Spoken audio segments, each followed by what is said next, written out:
ನಮಸ್ತೆ ಮೇಡಮ್. ನಮಸ್ತೆ. ಎಲ್ಲಿಂದ ಬಂದಿರೋದು? ಹರಿಹರಪುರ. ನಿಮ್ಮ ಹೆಸರು? ಸುವರ್ಣಕೇಶವ ಅಂತ. ಇಲ್ಲಿ ಬಂದು ಹಾಕೋ ಉದ್ದೇಶ? ಇಲ್ಲಿ ಮಂತ್ರಾಲಯಕ್ಕೆ ಹಾಕೋ ಉದ್ದೇಶ ನಮಗೆ ಒಂದು ಗುರುಗಳ ಆಶೀರ್ವಾದ ಸಿಕ್ಕಲಿ, ದೊಡ್ಡ ದೊಡ್ಡ ರಂಗೋಲಿ ಬರೆಯೋಕ್ಕೆ ಶಕ್ತಿ ಬೇಕು, ಗುರುಬಲ ಬೇಕು, ಹಾಗಾಗಿ ಆಶೀರ್ವಾದ ಸಿಕ್ಕಲಿ ಅಂತ. ಎಲ್ಲೋ ಮಾಳೂರು ಅನ್ನುವಲ್ಲಿಗೆ ಗುರುಗಳು ಬಂದಿದ್ರು. ಆಗ ನನ್ನ ಪರಿಚಯ ಹೇಳಿದರು, ಇವರು 5 ಎಳೆ ರಂಗೋಲಿ ಬರೀತಾರೆ ಅಂತೆಲ್ಲ ಹೇಳಿದರು. ಆಗ ಗುರುಗಳು ಒಂದ್ಸಲ ಮಂತ್ರಾಲಯಕ್ಕೆ ಬಂದು ಸೇವೆ ಮಾಡಮ್ಮ ಅಂತ ಹೇಳಿದರು.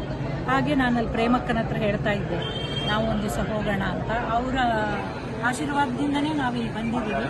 ಇವರು ಸಾಗರದವರು ಮತ್ತು ಇವರು ಮಾಳೂರು.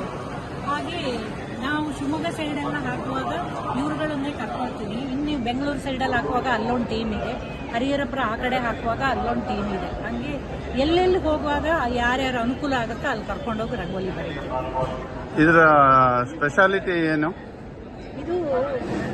ಇದರಲ್ಲಿ ಬಿಂದು, ರೇಖೆ, ವರ್ಜಿನಿ, ವರ್ತುಲ, ಶಂಖ, ಚಕ್ರ, ಗದೆ, ಪದ್ಮ ಎಲ್ಲ ಇದೆ. ಈ 5 ಎಳೆ ಇದರಲ್ಲಿ ಕಾಣುತ್ತಲ್ವ, ಅದೆಲ್ಲ ಏಕಕಾಲದಲ್ಲೇ ಬರೆಯೋದು. ಇದು ಬಿಂದುವಿನಿಂದ ಸಿಂಧು ಅಂತ ನಾಲ್ಕು ಮಧ್ಯದಿಂದ ಕೊನೆಯವರೆಗೆ ಎಷ್ಟು ದೊಡ್ಡ ಬೇಕಾದ್ರೂ ಮಾಡ್ಬೋದು. ನಾನು ಸಾಧಾರಣ ನನ್ನ ಟೀಮ್ ಅವರು ಬೆಂಗಳೂರಲ್ಲಿ ಒಂದ್ಸಲ 180 ಅಡಿ ರಂಗೋಲಿಯಿಂದ ಮಾಡಿದ್ವಿ. ಅದೇ ಲಾಸ್ಟ್. ಗುರುಗಳು ಬಂದು ನೋಡಿದ್ರಾ?